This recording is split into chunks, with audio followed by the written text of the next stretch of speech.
kupitia, kwa sababu tuko hapa ili kujengana.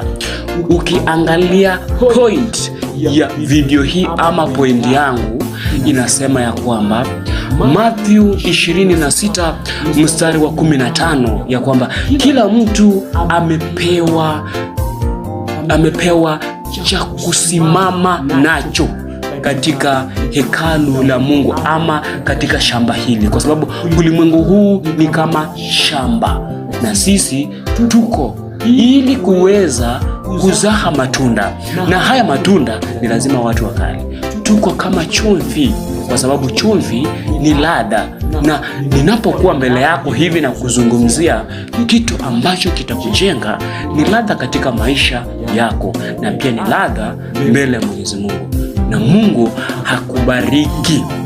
Guys, mtazamaji unayenisikiza, subscribe channel yangu.